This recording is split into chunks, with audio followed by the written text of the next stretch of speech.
Bwana, karibu tena katika channel kupendwa ya Mshuti Media na B Brand Media. Bwana, leo nimekuja na kitu kimoja. Nataka kwamba hapa nimekuja kwenye kijiwe, hapo nyuma kuna watu wale, umeona wale pale, ila kuna mmoja tu nataka nikamuoji vitu fulani hivi. Twende zetu, follow me. Bwana, nimefika katika kijiwe bwana, nakutana na mchizi mmoja, jamaa mmoja hivi ambaye namjua fulani hivi. Mwana, leo nataka kumuuliza vitu fulani hivi, nataka kujua vitu amazing fulani. Wewe unaitwa nani mwanetu? Ja, kwa wengine naitwa B Brand hapo. B Brand au si? Mimi nikajua labda utaitwa Joseph Mwakidosi na Kasini Pilox.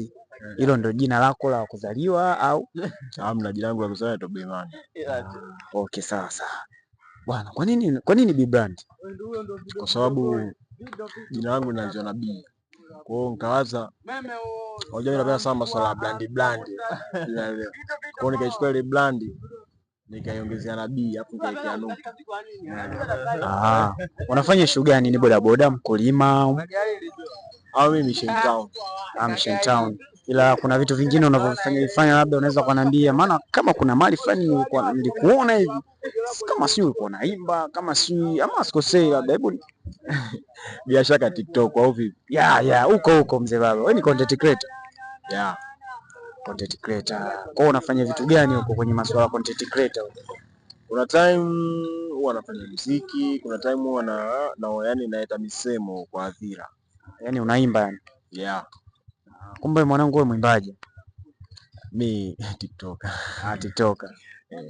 Je, unapata faida gani? Yani tunaweza kusema kwamba kwenye masuala ya TikTok tuseme kwamba content creator unapata faida ipi? Kujulikana tu. Upendi hela? Hela ipo lakini bado sijaanza kuipata. Kwa mwanangu hapa ni una maokoto ya kusheba yani kwenye.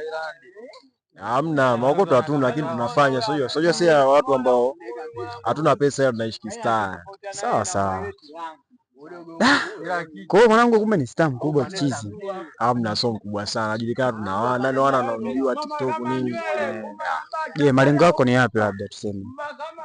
Malengo yangu ni kufanya zaidi na zaidi, kuendelea kufanya content kali, watu kunikubali. Je, unawashauri nini vijana ambao hawajaingia kwenye masuala ya content creator labda hivi, kumshauri kijana mwenzio labda naye anatamani naye content creator kama wewe? Unamshauri kitu gani labda? Mimi ninachoshauri wafanye asijaribu. Kwa sababu unapofanya zaidi na zaidi, wapo watakukubali, wapo watakuchukia. Kuna wengine watakwambia hujui, kuna wengine watakwambia unajua. Kwa hiyo mfuate yule ambaye atakwambia unajua. Na yeye atakwambia hujui, chukua basi atupe kwanza. Bwana, nice, umeelewa na umemuelewa msanii wetu. Tunaweza tukasema ni msanii na pia tunaweza tukasema huyu jamaa ni content creator, anaitwa B Brand. B Brand. Bwana, jina nimeelewa, B Brand. Bwana, mimi naitwa Mr. John 6 hapa. Karibu tena katika channel kupendwa Mshuti Media na B Brand. Fanya kama una follow, like, subscribe kwa YouTube channel. Asante na karibu tena kutazama channel kupendwa Mshuti Media.